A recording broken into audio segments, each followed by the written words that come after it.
The omission of bowing the head in silent prayer when we take our place in the congregation. The vulgar, listen to the words, the vulgar glancing around. The unseemingly whispering and chattering.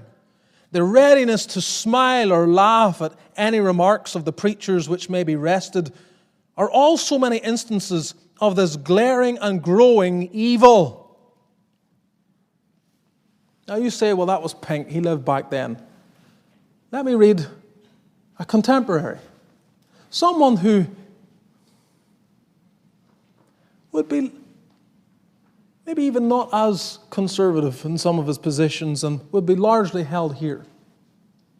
Someone that I would have some major differences with. John Piper. He lamented himself on social media about sipping coffee in worship. And all sorts of people then hurled all kinds of legalism against him. He then defended the point in his, I think it must have been his Ask Pastor John.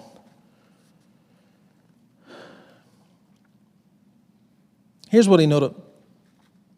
Many Christians have not tasted this existential, terrifying, awe-inspiring, trembling, mouth-shutting, comforting, safe, satisfying encounter with the mercy and majesty of God. Therefore, when they hear me question the appropriateness of coffee sipping in a certain atmosphere of reverence and awe, they have no experiential categories to grasp what I'm talking about. Inside their experience of God, nothing is more natural than to meet Him in worship, coffee mug in hand. It's just so natural. What's Piper all worked up about, they say. So the heart of the matter is not the coffee mug in hand. It's the absence of a kind of experience with God that would make a Christian soul long for regular encounters with God and His people that are so profoundly satisfying in the depth of their being, with His majesty and His sweetness, in the seriousness of their joy and the weightiness of His glory, that a coffee mug would simply feel strangely out of place.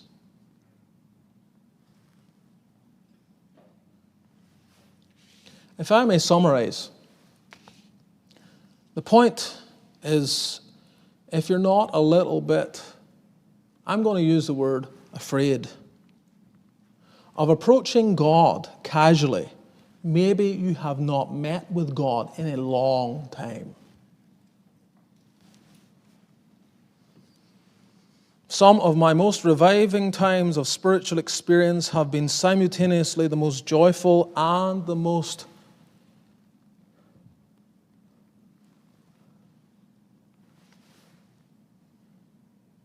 effective at killing any casualness in my heart.